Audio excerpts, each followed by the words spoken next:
heard you could get a big breakup payout from dating the school bad boy. My 3 roommates and I took turns dating him to cash in. But when it was my turn, Jake, the school bad boy, discovered our scheme. He suddenly changed the rules. Want money? Marry me. My roommate Emily had heard a rumor that dating Jake and breaking up would earn you a generous breakup payment. So she approached him at a campus event and actually managed to win him over. Less than a month later, they broke up. He transferred her $10,000 as a breakup fee and never asked for any of the clothes and bags he bought her to be returned. Such a generous guy. Emily immediately shared her strategy with the rest of us in the dorm. He likes girls who wear white dresses and have black hair, preferably with a rose scent. He loves mint. Wear mint perfume every day. I hesitated. I absolutely hate mint. Then you shouldn't wear it, Emily clarified. I got dumped today because I wore mint perfume.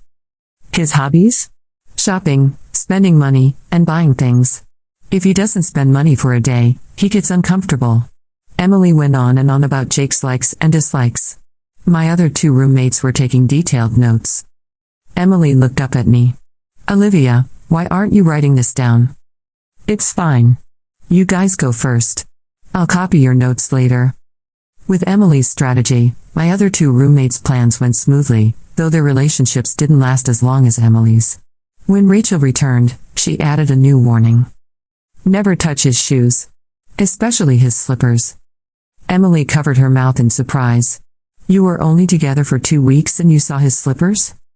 For context, Emily dated him for a month and wasn't allowed within 3 steps of him. No. When he was driving me back to campus today, his shoes were uncomfortable, so he wanted to change them in the car.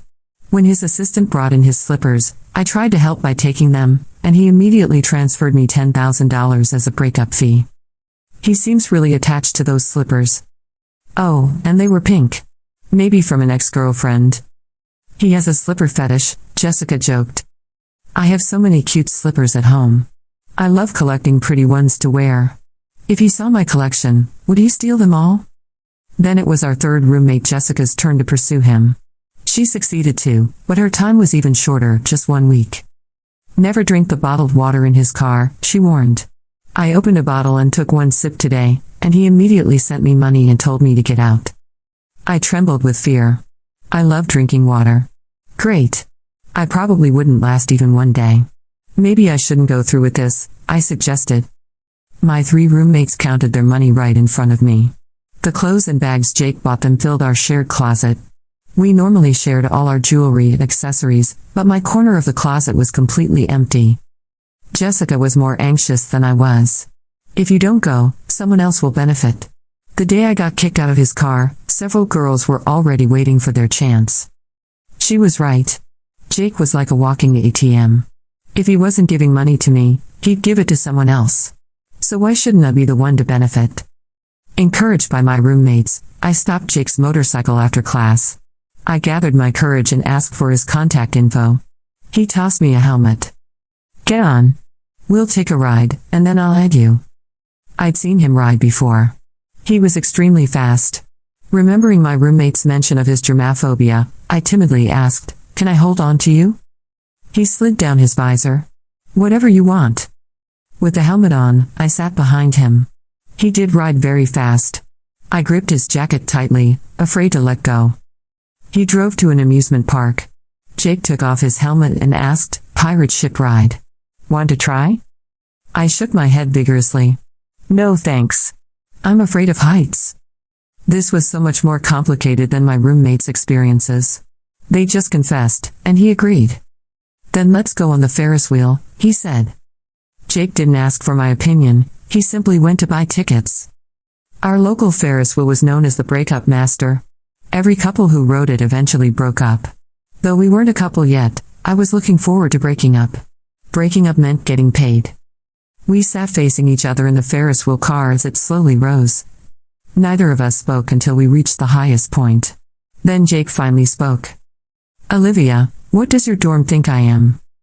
Oh no. He figured it out. No wonder he'd been giving me a hard time today. I'm sorry, I said. He took out his phone and showed me his WeChat QR code. Add me. My hand shook as I reached for my phone. This is taking too long. He grabbed my phone and scanned his code himself, adding his contact. He labeled himself as husband in my contacts. When I got my phone back and saw the label, I asked, "Isn't this label inappropriate?" "All your previous roommates had me saved like this," he replied. After getting off the Ferris wheel, Jake tossed me the helmet again and drove me back to my dorm. I don't know if it was my imagination, but the wind seemed gentler on the way back. He drove slower. After returning his helmet, I quickly ran back upstairs. At least I hadn't been kicked to the curb on day one. As soon as I got back to the dorm, my 3 roommates surrounded me. "Olivia, how did it go? Were you successful?" I showed them my WeChat page. Rachel was shocked. "Husband?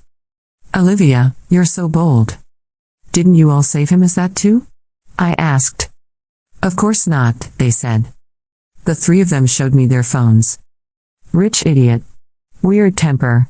Unpredictable. Moody guy. None of their labels resembled husband in the slightest. That liar. Early the next morning, several WeChat messages popped up from Jake. "Come downstairs. Breakfast. My favorite date activity is eating. Breakfast counts as eating. Come join me. We'll go to class after eating. Olivia, are you awake? Don't you want your boyfriend anymore?" Rubbing my eyes, I asked the others, "Why didn't you mention he was so clingy?" They all looked puzzled. Clingy? He barely spoke 2 sentences to me. Otherwise, I definitely would have gotten more information. Our chat history is just adding each other and the breakup payment. He never replied to any messages I sent him. I stared at the screen, still half asleep, the words "Don't you want your boyfriend anymore?" flashing at the bottom of Jake's message. Was he serious? Since when did eating breakfast with someone qualify as part of a relationship clause? "Are you guys sure he wasn't like this with you?" I asked again, still rubbing my eyes. Jessica raised an eyebrow, holding her cup of coffee like it was a shield. He never even asked me what my favorite food was. He just ordered steak at every meal and stared at his phone. Emily was flipping through her planner. He once asked me if I liked pistachios. That was the deepest our conversation went. Rachel shook her head. I asked if he liked dogs, and he said, only the ones that wear sweaters. I groaned. Then why is he suddenly acting like we're in a real relationship? Emily tilted her head thoughtfully. Maybe you passed some sort of secret test? Or maybe he's planning something weird, Jessica muttered darkly. He did label himself as husband in your contacts. That's next level weird. I pulled on a hoodie and headed downstairs. Jake was already waiting outside on his motorcycle, a helmet dangling from his fingers. You take forever, he said, tossing me the helmet. We're going to eat pancakes. We went to a tiny cafe near campus I'd never been to before. It was cozy, filled with plants, and smelled like cinnamon and syrup. Jake ordered for both of us without asking, blueberry pancakes and hot chocolate. You remembered my favorite drink? I asked, surprised. Jake didn't answer. Instead, he cut his pancake meticulously and looked up. Your roommates are boring. You're different. What's that supposed to mean? They pretended to like me, he said flatly. You hate mint. You didn't try to fake anything. I blinked, speechless. He leaned forward, elbows on the table. So here's the deal. I'm changing the rules. My stomach dropped. You want the breakup payout? He asked. I nodded slowly. Then don't break up with me, he said. Marry me. I nearly choked on my hot chocolate. Excuse me? Jake sat back, folding his arms. You heard me. We date for 3 months, then get married. You'll get the biggest payout of all. $500,000. I stared at him like he'd grown horns. You're insane, I said, finally finding my voice. Why would I agree to that? Jake shrugged. You're already halfway in. You passed the first test. You didn't fake who you are. You didn't pretend to be into slippers or perfume, or any of the stuff the others tried to mimic. And you didn't touch my water bottle. I didn't know whether to feel proud or terrified. Besides, he added, his voice softer now, I'm tired of transactional dating. I want to see what happens if someone stays. I leaned back in my chair, trying to think. This wasn't part of the plan. My roommates just flirted, played a role for a few weeks, and walked away richer. I wasn't supposed to be special. I wasn't supposed to be the one he made new rules for. Let me think about it, I I said carefully. Jake nodded. You have until midnight. I gawked. That's not enough time. That's more than I gave your roommates. The ride back to campus was quiet. I barely noticed the wind or the way Jake drove carefully, not like the adrenaline junkie from before. When he dropped me off, he simply said, "Let me know," and drove off. The second I walked into the dorm, my roommates bombarded me with questions. He took you to breakfast? Emily gasped. You were gone for 2 hours. Rachel pointed out. Did you see the slippers? Jessica asked hopefully. I sat on my bed and sighed. No slippers. But he said he'd pay me $500,000 if I married him. Dead silence. Emily dropped her pen. What? He's changing the rules, I said, still stunned. He said I passed his test. Whatever that means. Jessica flopped onto her bed. $500,000? That's not dating anymore. That's investment. Rachel frowned. Or manipulation. Emily leaned forward. What are you going to do? I didn't answer. Because I didn't know. That night, I sat in bed staring at Jake's message, "You have until midnight." I opened our chat history. He had sent one more message. Still hungry. Want to join me for ramen? Before I could overthink it, I typed back, sure. He picked me up 5 minutes later. The ramen shop was packed, but Jake didn't seem to mind. He found us a booth in the back, away from the noise. You like spicy food? He asked. I do, I said. He smiled. Good. We talked about random things, movies we liked, worst classes in school, how he used to skip English to ride his motorcycle by the lake. He seemed normal. Relaxed, even. What happens after the 3 months? I asked suddenly. If we get married? Jake set his chopsticks down. You get your money. I get the truth. What does that mean? I get to find out if someone can love me without a price tag. It was the first time I'd seen any vulnerability in him. He wasn't just the rich, impulsive bad boy anymore. There was pain behind those words. Loneliness, maybe. We ate in silence for a while. When he dropped me off at the dorm again, I said quietly, I need more time. Jake looked at me and nodded. You've got until sunrise. I lay in bed for hours, replaying everything in my head. The sudden breakfast dates. The way he drove slower. The fact that he remembered I hated mint. The label, husband, in my phone. At 4 in the morning, I got up and opened my laptop. I typed up a list of pros and cons. It didn't help. Then I opened my drawer, pulled out a notebook, and began writing. If I marry him, what will I lose? My privacy. My future plans. Maybe even my heart. But what if I didn't marry him? What if someone else took my place? What if I missed out on the chance to be something more than just another story in the dorm? At 6 a.m., I texted him. Can we talk? He replied instantly, meet me at the cafe. Same one as before. I threw on clothes and ran outside. The sky was still dark, the streets quiet. He was already at the cafe, waiting with 2 steaming cups of hot chocolate. I'm in, I said. Jake's eyes didn't change. He simply handed me the cup. You won't regret it, he said. But deep down, I wasn't so sure. By the end of that week, everyone on campus seemed to know. Not about the money. Not even about the previous girlfriends. No. They all knew one thing. Jake Lawson, the untouchable school bad boy, had a girlfriend, and he was smiling about it. People stared when we walked past. Some whispered, others openly gawked. I didn't know what to do with my hands anymore. Jake, of course, didn't care. He wrapped his arm around my shoulder like it was the most natural thing in the world. I don't like people looking at me, I muttered as we headed to class. Let them, Jake replied without missing a beat. You're mine now. My roommates reacted like I had won the lottery. $500,000, Jessica kept whispering to herself as if she needed to believe it again. You're about to make more than my parents did in a year. Emily wasn't so sure. He's playing a different game now, she said one night when I got home late. I don't know if I'd be brave enough to play along.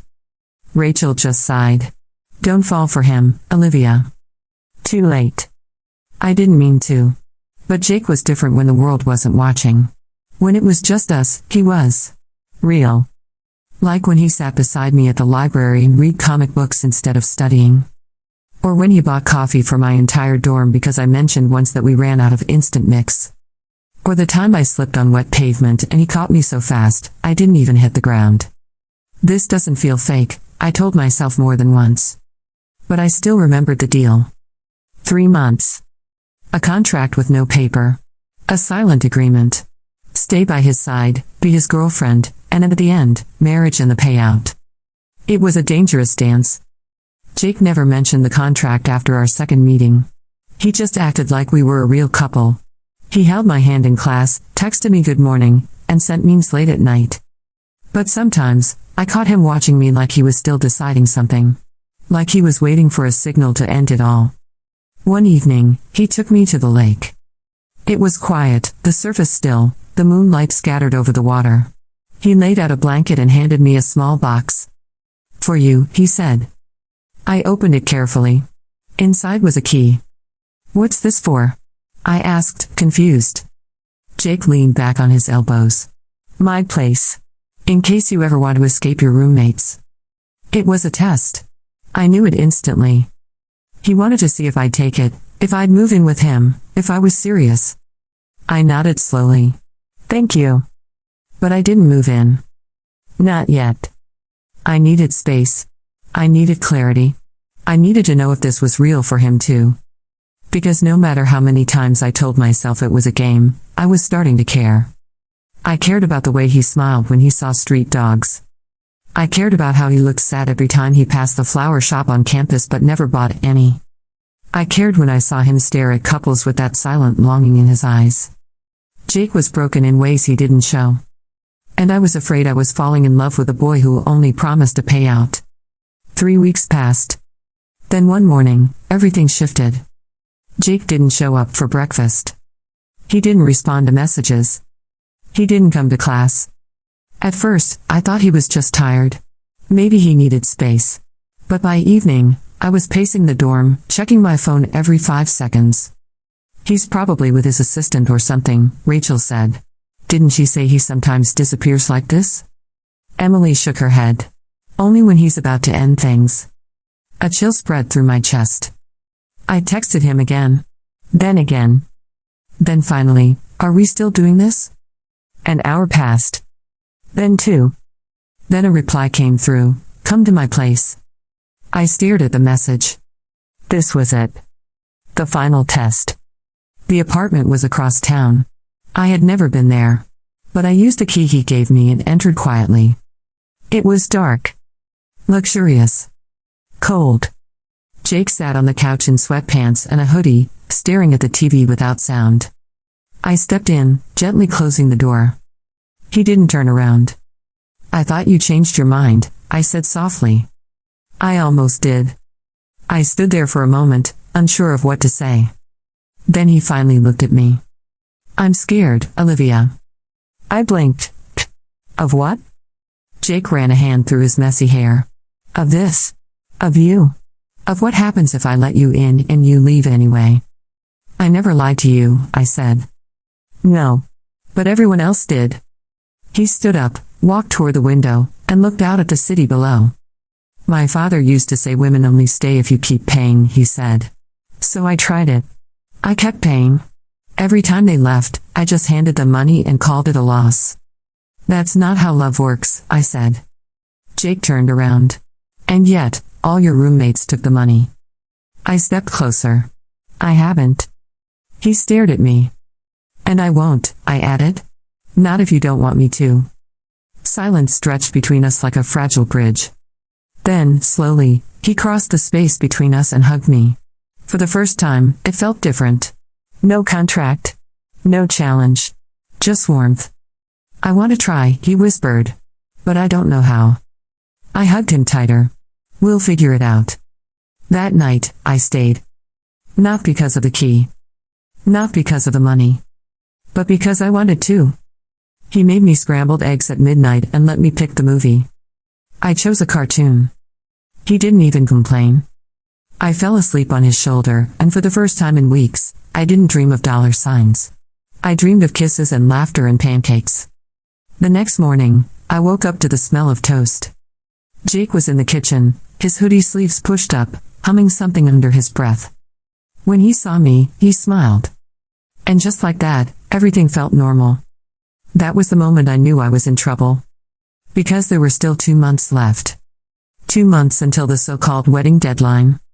2 months until he had to decide if this was real. Or just another exit transaction.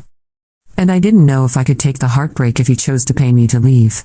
If anyone had told me a month ago that I would be waking up in Jake Lawson's bed, tangled in his sheets, listening to him hum off-key while making toast, I would have laughed in their face. But that was exactly what happened. No drama. No grand romantic gesture. Just quiet, domestic normalcy. That morning, we ate breakfast in silence. It wasn't awkward. It was easy. Like we had done it 100 times before. Jake handed me a cup of rose tea without asking. I stared at it. You remembered? I asked. You mentioned it once, he replied, reaching for the butter. It was such a small thing, but I had to look away for a second. Because it wasn't just tea. It was the kind of attention I never expected from him. I took a sip, letting the floral warmth fill my chest. Why did you change the rules? I asked quietly. Why now? With me? Jake didn't answer right away. He finished buttering the toast, then finally said, because you weren't trying to play me. He pushed a plate in front of me. The others smiled too much. Agreed too quickly. Laughed like they practiced in a mirror. But I didn't, I said. You looked like you were going to throw up when you asked for my contact info. I laughed into my tea. Because I was. Jake grinned. That's how I knew you were real. The moment was perfect. Almost too perfect. Which was why, of course, something had to go wrong. It started with a message from my classmate, Ava. Just a simple sentence, hey, is it true you're engaged to Jake Lawson? Engaged? I stared at the screen. Before I could reply, another message popped up. Then another. And another. By lunchtime, it wasn't just classmates. It was professors, random students, even my TA. People I barely knew were asking for confirmation. I opened the campus news board and saw it, a headline posted anonymously. Jake Lawson proposes to Olivia Morgan. $500,000 prenup. The post included a blurry photo of us walking near the lake. My face was mostly obscured, but Jake's profile was unmistakable. I ran straight to the parking lot where I knew Jake usually waited after class. He was leaning against his bike, helmet in hand, totally unbothered. You saw it, right? I asked, breathless. He nodded. Yep. And? And I didn't post it, if that's what you're asking. Then who did? Jake shrugged. Someone who saw us. Or maybe someone who heard something and decided to make it interesting. Everyone thinks we're engaged, I said, feeling my heartbeat spike. Jake tilted his head. We are. Kind of. No, we're not. We had a deal. A 3-month thing. This isn't part of it. Jake's expression didn't change. Do you want me to deny it? I hesitated. Yes. No. I don't know. Jake stepped forward, voice lower. I don't care what they think. I care what you think. I think I don't want my face plastered all over the campus gossip boards, I said, trying to stay calm. Jake looked genuinely apologetic. I'll talk to someone. Get it removed. He didn't promise to fix everything. He didn't tell me not to worry. But the next day, the post vanished. And in its place, a new rumor surfaced, that I had paid someone to pretend I was dating Jake. Apparently, when the scandal doesn't stick, people invent new ones. I sat on a bench outside the library, phone in hand, heart pounding. My roommates texted me nonstop, each with a different theory. Emily, someone is jealous. Maybe one of the other girls he dumped? Jessica, maybe his assistant? What's her name again? The one with the scary nails? Rachel, this is exactly why I told you not to fall for him. I didn't reply. I just stared at the last message from Jake, meet me behind the music building. When I got there, he was waiting on a bench, feeding crumbs to a squirrel. You really don't care, do you? I said. He looked up. I care. I just don't let it show. Well, I do. This whole thing is getting out of hand. Jake studied my face, then said, "Do you want to quit?" I blinked. What? You're allowed to. No one's forcing you. He pulled out his phone. I can send the payout now if you want. No hard feelings. I looked at the screen, where he already had the banking app open. 10 digits away from freedom. But it didn't feel right. I don't want the money, I said. Jake's hands froze. I want the truth, I added. Silence. Then he put the phone away and whispered, "Okay." That night, I stayed at his place again. And this time, something was different. He showed me a photo album. It was dusty, worn, clearly untouched for years. Inside were photos of Jake as a kid. Smiling. Standing next to a woman who looked like a model and a man with cold eyes. "My mother left when I was 12, Jake said. She said my father cared more about appearances than love. He turned the page. My dad made me sign my first contract when I was 15. A dating contract. Said if I couldn't build loyalty, I should at least control it. I sat in stunned silence. So that's what all this has been? I asked. Control? Jake nodded slowly. Until you. I ran my fingers over the edge of the photo. What changed? You didn't try to win. You just existed. That night, we didn't talk much. He fell asleep first, curled beside me, breath steady. I lay awake, staring at the ceiling, wondering what would happen at the end of our 3 months. And whether the truth we were building could survive it. The next day brought a new problem. Someone had left a box outside my dorm door. Inside, photos of Jake with other girls. Printed, dated, labeled. Rachel opened the lid and gasped. "This is creepy," she muttered. Emily flipped through the stack. Who would do this? Jessica pulled out a small card at the bottom. It had one sentence, handwritten in gold ink, "You're not the first. And you won't be the last." I didn't take the photos to Jake. Instead, I burned them. I didn't want him to see them and retreat into himself again. But I did tell him, vaguely. There are people who don't want us together. There always are, he said. Even when it's fake. Is it still fake? I asked. He looked at me then. No smile. No sarcasm. No. And in that moment, I believed him. But something inside me whispered that our story was only just beginning to unravel. Because the more real it became, the more dangerous it got. And I had a feeling someone was going to make sure I never reached the finish line. By the end of the second month, I stopped counting the days. Not because I forgot about the deal. But because I wanted to forget. Jake had stopped acting like a man with an expiration date on his relationship. He started acting like a boyfriend. A real one. The kind that picked up my favorite snacks when I was studying late. The kind that remembered which side of the bed I preferred and which songs helped me fall asleep. He wasn't perfect. He had moods, secrets, and moments when he shut down completely. But he showed up. And that mattered. Still, the box of photos haunted me. I didn't tell him about the card that came with it, the one that said "You're not the first. And you won't be the last." I kept that part hidden, folded at the bottom of my drawer beneath my textbooks. Like a secret waiting to explode. Because deep down, I knew this couldn't last forever. Jake Lawson didn't just date girls. He hired them. My roommates may have played it off like a game, but someone was keeping score. And someone didn't like that I was winning. The first real sign of sabotage came the following Friday. Jake and I were supposed to meet for lunch, something we had done regularly for weeks now. He always chose the spot, and I always let him. But that day, I got there first. I was sipping water, scrolling through my messages, when a girl slid into the seat across from me. She was beautiful in a cold, sharp way. Glossy black hair, pale skin, red lips.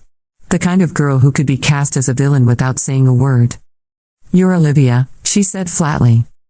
I blinked. "Do I know you?" "No," she replied. "But I know him." She didn't have to say who. "I'm Camilla. Former girlfriend. Or, if we're being accurate, former client." I said nothing, but my stomach tightened. Camilla placed a napkin on the table and smoothed it like she owned the room. "Did he tell you how many girls he's done this with? How many relationships ended with money and silence?" "I'm not interested in gossip," I said, keeping my voice level. She smirked. Good. Because this isn't gossip. It's a warning. I stood up. I don't need warnings. She didn't move. Just tapped her manicured nail on the table 3 times. You're the first girl he's kept this long. You're messing up the system. What system? Camilla stood too. Taller than me. Colder. The system that lets him stay in control. Once he feels real emotions, he panics. And when he panics, he pays. Then she was gone. Jake arrived 5 minutes later, breathless, holding a takeout bag. I thought we could eat by the fountain today, he said. I followed him, said nothing, and stared at his hands the whole time. I didn't ask about Camilla. And he didn't bring her up. But the seed had been planted. That night, I opened the card again. You're not the first. And you won't be the last. I didn't sleep. The next day, it rained. Hard. Jake showed up at my dorm with a red umbrella and a box of strawberry tarts. He said nothing about the storm. Just held out the umbrella and said, "Walk with me." We didn't talk at first. We just walked through puddles and silence. Then he said, "I saw Camilla." I stopped walking. "She found you, didn't she?" he asked. I nodded slowly. "I should have warned you. She doesn't like loose ends." I looked at him. What did she mean by the system? Jake didn't answer right away. Finally, he said, "It started with one girl. She broke up with me. Told everyone I used her. My father told me to control the narrative. So I paid her off. Told her to say it was mutual. Quiet. Clean. And then?" Jake met my eyes. Then it became a habit. I stared at the umbrella between us, wondering how many other girls had stood in this exact storm, wondering the same thing. "I'm not like them," I said. "I know. Then why do I feel like I'm just part of your pattern?" Jake exhaled. "Because I'm scared to let you be anything else." He handed me the umbrella and walked away in the rain. I didn't follow him. That night, my roommates had a movie marathon. I didn't join. Emily knocked on my door just before midnight. "You okay?" she asked. "I don't know," I admitted. She sat beside me. "Do you want the truth? Because I think you already know it." I looked at her. "Jake has money. Jake has issues. But you're the only one he ever tried to actually fix anything for. He never took us seriously. We were a game. You're not." It helped a little. Until Monday morning. That was when everything shattered. I woke up to 37 missed calls. 12 messages. And 1 campus-wide email.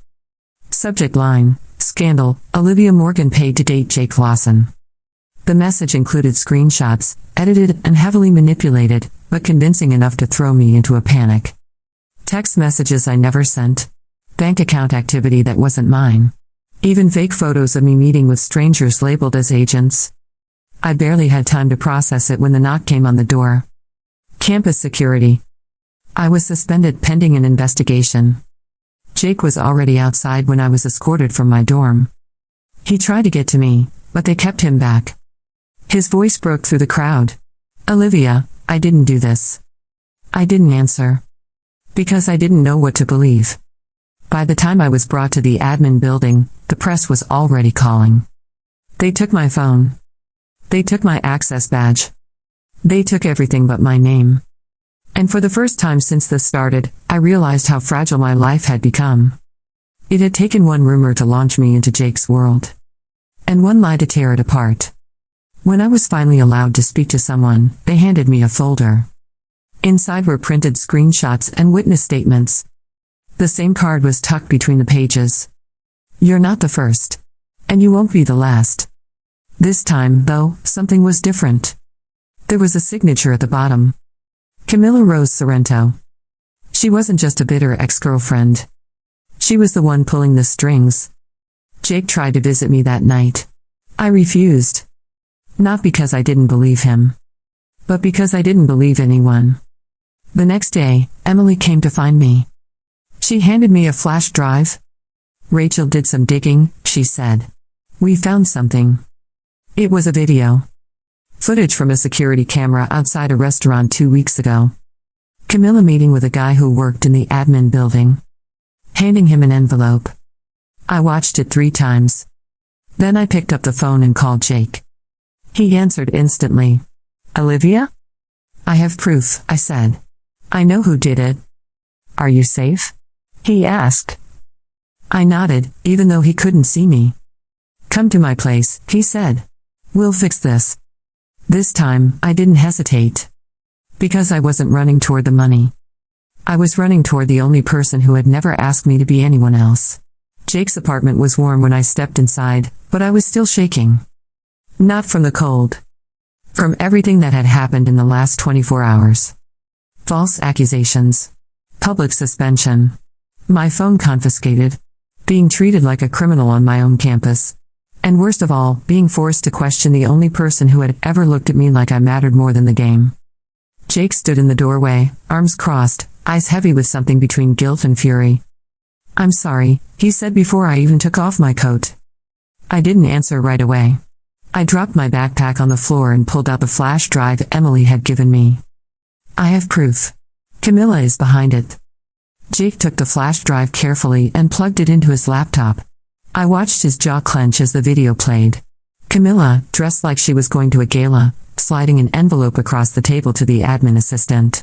The guy nodded, then slipped the envelope inside his jacket. Jake didn't speak for a full minute after the clip ended. Then he said, "We're going to expose her." "You say that like it's easy," I whispered. Jake turned to me. "It is. When you've got more money than patience." That night, Jake made calls. He didn't pace or raise his voice. He just sat at the kitchen counter, laptop open, sending emails and messages like a man preparing for war. I sat across from him, nursing a mug of tea and watching the shadows shift in his eyes. "Camilla doesn't care about money," I said after a long silence. "She cares about control." "She's going to lose both," Jake replied. He reached across the table and took my hand. "You're not going back to that dorm. Stay here until this is over." "I'm not hiding." "It's not hiding. It's being smart." I nodded, but the weight in my chest stayed. I was tired. Not just from the scandal, but from pretending this was still just a deal. Because somewhere between week 1 and week 8, Jake Lawson had stopped being a transaction. And started being my person. The next morning, Jake called in a favor from a friend in the legal department. We met at a small cafe off campus. The lawyer's name was Jeremy Wu. Calm, sharp-eyed, and far too well-dressed for someone who specialized in student misconduct cases. He slid a folder across the table. "This is Camilla's pattern," Jeremy said. "She's done this before. Twice. Once in London. Once in New York. Both times with high-profile students." He opened the file. In both cases, the victims were cleared. But not before they lost scholarships, internships, and in one case, an entire semester. "Why isn't she banned from campus?" I asked, stunned. "Because no one ever files formal charges," Jeremy replied. "They take the money, sign NDAs, and move on." Jake's fists clenched. "Not this time." Jeremy leaned back. "We'll need a statement. From Olivia. And we'll need to go public." I swallowed. "Public?" Jake looked at me gently. "You don't have to do anything you're not ready for." But I was ready. Because I was done letting people write my story for me. That night, I sat on Jake's couch and typed the statement. It wasn't long. It didn't have to be. "My name is Olivia Morgan. I did not accept money to date Jake Lawson.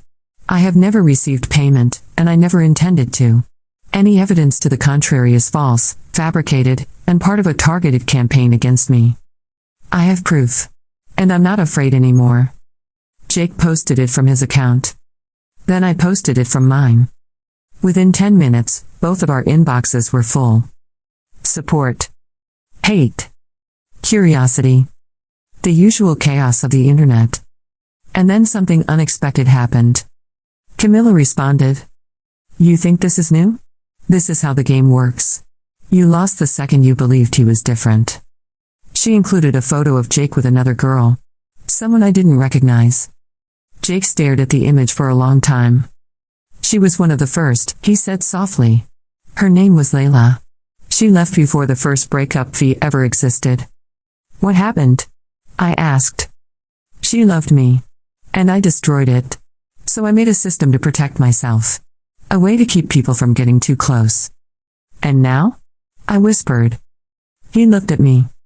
You got close anyway. That night, I couldn't sleep. The rain came back, tapping softly on the windows. Jake was on the balcony, staring out at the sky. I walked out and stood beside him. If we get through this, I said, what happens at the end of the 3 months? He didn't answer at first. Then he said, there's no more contract. What about the money? No more payouts. No more rules. I took a breath. Then what are we? Jake turned to me. You're the only person I've ever wanted to stay without being paid to. I nodded. Then prove it. The next day, Jake held a press conference. Yes, a real one. His family's foundation owned a media company. He used it. Standing beside me in a navy jacket and white sneakers, he looked nothing like the arrogant bad boy people assumed he was. He told the truth. About the contracts. The payouts. The emotional walls. And the girl who broke them down. He didn't name Camilla. Not directly. But everyone knew. And then, finally, he said something that silenced the entire room. I offered Olivia a deal. Stay with me for 3 months. Get $500,000 at the end. She stayed. And she never asked for a dime. He pulled out a check. I'm giving the money to the campus mental health program. Because maybe, if I had gotten help earlier, I wouldn't have needed to buy affection. There was no applause. No cheers. Just silence. The kind of silence that carries weight. That night, I got my student access reinstated. The admin assistant involved was suspended indefinitely. Camilla? Gone. She withdrew from school the next morning and left no forwarding contact. Jake didn't say her name again. And neither did I. The storm had passed. But I knew the aftershocks were still coming. Because the biggest question still lingered. Not whether I would stay. But whether Jake could let himself be loved without conditions. And whether I could stop waiting for the next test. Because love with Jake was never simple. And it was never safe. But it was real. And that, somehow, made it worth the risk. 3 days. That was all we had left. 3 days until the deal was officially over. 3 days until Jake Lawson either handed me $500,000 or didn't. We had both said we were past it. That it was no longer about the money, the contract, or the strange origin of our so-called relationship. But the number hung in the air like static. $500,000. The weight of it pressed on everything, especially now that the scandal had passed and people were watching more closely than ever. Jake tried to act normal. He texted me good morning. Held my hand on campus. Took me to a ramen place I loved that had terrible lighting but perfect broth. But I could feel him pulling back. The tighter I held his hand, the looser his grip felt. It was small things. He stopped humming while cooking. He answered questions with single words. He didn't smile with his eyes anymore. I didn't ask why. Because deep down, I already knew. He was preparing for goodbye. And so, I did something desperate. I planned a surprise date. It was silly and impulsive and completely on me. I rented a rooftop garden space near the art building, a place few students even knew existed. I bought fairy lights, battery-operated lanterns, and the most mismatched collection of picnic food I could find at the local store. Then I texted him. Come to the rooftop. No helmets. No rules. Just us. He arrived 20 minutes later, still in his blazer from his internship meeting, his tie loosened and one eyebrow raised. You're not kidnapping me, are you? He asked, only half joking. I smiled. If I were, would you fight it? Jake took in the sight of the blanket, the food, the glowing lights. His expression softened. Not even a little. We sat under the stars, passing containers of food back and forth. Mac and cheese, sushi, cookies, cold spring rolls. None of it made sense together. All of it tasted perfect. For a while, it was easy. It felt like the version of us that existed before the lies and payments and sabotage. I leaned back and stared at the sky. Do you think we'll laugh about this someday? I asked. Jake looked over. We're laughing about it now. Not really, I said. We're surviving it. He didn't answer. just watched me with an unreadable expression. Then he said, "There's something I need to tell you." I sat up. "What?" He reached into his jacket and pulled out a small envelope. I didn't take it. "Is that what I think it is?" Jake nodded. "The payout. It's ready." "I told you I didn't want it," I said, voice tight. He set the envelope down on the blanket between us like it might catch fire. "I know. But I needed to be ready." "For what?" Jake's voice was quiet. "For if you leave." I stared at him. "Jake," I said, "I'm not leaving." "You should," he replied. "Why?" He looked away. "Because I don't know how to love someone without paying them to stay." I reached across the space and shoved the envelope aside. "I stayed," I said. "Even when the school turned against me. Even when your ex tried to ruin my life. Even when people whispered every time we walked by. I stayed." Jake's jaw tensed. "I don't want to be the reason you lose everything." "Then stop pushing me away." For a moment, we just stared at each other in the glow of the fairy lights. Then he said something so soft I barely caught it. "I'm in love with you." I felt the ground shift beneath me. Not because I didn't know, but because hearing it shattered something that had been building between us for months. The fear. The doubt. The silence. I leaned forward. "Say it again." Jake met my eyes. "I'm in love with you." I kissed him before he could say anything else. And for the first time, it didn't feel like a scene from someone else's plan. It wasn't a part of a rumor or a deal or a transaction. It was real. Messy. Terrifying. And completely mine. After that night, something changed. Jake stopped checking his phone constantly. He started humming again while cooking. He even let me move a toothbrush into his bathroom. It felt like we had finally arrived at the real version of us, untangled from the past. But the world didn't want to let us be happy for long. On the last day of the deal, day 90, we received an invitation. Hand-delivered. The Camilla Sorrento Foundation requests the presence of Jake Lawson and Olivia Morgan at the annual donor gala. It was a slap in the face. She had started a foundation. Named after herself. Used the fallout of the scandal to rebrand as an advocate for honesty in elite relationships. Whatever that meant. The invitation was more than just a provocation. It was bait. Jake wanted to ignore it. Let her rot in her designer swamp, he said. But I had a different idea. Let's go, I said. Let them see who we are. Together. Jake wasn't convinced at first, but eventually, he agreed. We walked into the gala hand in hand. Jake in a black tux. Me in a simple navy dress that made me feel like myself, not someone performing a role. The room went quiet when we entered. Camilla was near the stage, a champagne flute in hand, wearing a crimson gown that looked like it cost more than my tuition. She saw us. And she smiled. But it wasn't victory. It was surrender. Jake didn't say a word to her. Neither did I. Because we didn't need to. By midnight, we had left. Back in his apartment, I changed into pajamas and curled up on the couch. Jake joined me, holding 2 mugs of tea. Today was the last day, I said quietly. I know. No more deals, I added. Jake looked at me. Then let me ask without contracts, without conditions. He reached into his coat pocket and pulled out a small velvet box. My breath caught. Olivia Morgan, he said, voice steady, will you stay? He didn't say marry me. He said stay. Which, somehow, meant more. Yes, I whispered. He smiled and opened the box. Inside was not a diamond ring. It was a thin gold band. Simple. Uncomplicated. Real. Like us. I never thought I would say this, but the morning after the contract ended felt normal. There were no confetti explosions, no dramatic headlines, no scandal. Just sunlight. And Jake, barefoot in his kitchen, humming something off-key while flipping pancakes that were slightly too burnt on one side. I thought rich boys had chefs, I teased from the couch. I fired them, he said without turning. Too much judgment when I use syrup from the bottle.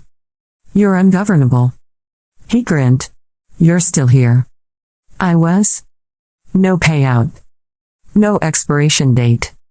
Just me, still in his oversized sweatshirt, sipping coffee from a chipped mug he refused to throw away because, according to him, it had character. We had made it to the end. And then past it. But just because the deal was over didn't mean our story was. There were still questions to answer. What happened next? Where were we going? Would the world ever see us as more than a transaction? Jake surprised me by addressing that first. Later that afternoon, he held a private press conference, only a few journalists, no live stream, no glamour. He stood beside me, hand in mine, and said clearly into the microphone. There is no payout. No contract. No hidden arrangement. Olivia Morgan stayed because she wanted to.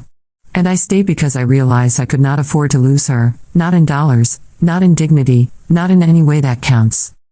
He paused, then looked directly at me. For the first time in my life, I am in something that's real. A week later, the whispers began to die. A month later, people on campus greeted me without tension in their voice. And 3 months after that, something miraculous happened. I forgot we had ever started with a deal at all. We went grocery shopping. Argued over what pasta shape was superior. Painted one wall of his living room pale green because I said it made me feel calm, and he said that was reason enough. There were no more extravagant dates, no more testing boundaries. Only simple, steady things. One day I found Jake in the hallway, staring at the slipper rack. He had never let anyone near it before. But that day, he picked up a pair of pink slippers, mine, and moved them beside his. I didn't say anything. Just kissed his shoulder and held his hand. Some nights, I still ask myself why it worked. Why we made it, when so many others didn't. Jake had once told me the truth scared him. That real love felt like giving someone the knife and trusting them not to use it. Maybe that was the answer. We had both held the knife. And we both put it down. But not everything stayed calm. One Saturday morning, we received a letter. It was postmarked from another city. No return address. The handwriting was familiar. Inside was a single photo. Jake and me, sitting on the rooftop during our picnic date. The fairy lights, the food, the mismatched containers. My laugh frozen in time. His eyes locked on mine. No threats. No note. Just the photo. Jake stared at it for a long time. Camilla? I asked softly. He nodded once. Probably. Should we be worried? Jake folded the photo and tucked it away in a drawer. No, he said. She can watch all she wants. But she doesn't get to rewrite this story. And that was it. She never reached out again. Life didn't return to how it was before. It couldn't. But it became something else. Better. I returned to classes. Jake took a break from his family business and enrolled in one course with me, Introduction to Comparative Literature. He hated it. But he sat next to me, took notes in ridiculous colored pens, and wrote essays that were way too dramatic just to make me laugh. We found new rhythms. Waking up together. Falling asleep to the sound of rain on his windows. Fighting over laundry schedules. Celebrating nothing in particular with cupcakes from the bakery on 5th Street. And slowly, the world stopped watching. We became background characters in other people's gossip. Which was fine by me. Because Jake and I were busy building something no headline could capture. Something boring and beautiful and real. One night, lying on the couch with my head on his chest, Jake whispered, "Do you ever think about what would have happened if we never made that deal?" I nodded. Sometimes. And? I think we would have missed each other, I said. Because we would have assumed we were too different. That we weren't worth the risk. Jake kissed my forehead. But we were. We didn't need contracts anymore. Or titles. Or numbers. But one day, much later, when the spring came back and the cherry blossoms bloomed around campus again, Jake knelt beside me on a quiet street bench and opened a small box. It wasn't dramatic. There was no audience. Just us. And a question. Will you keep staying? I laughed. And I cried. And I said yes.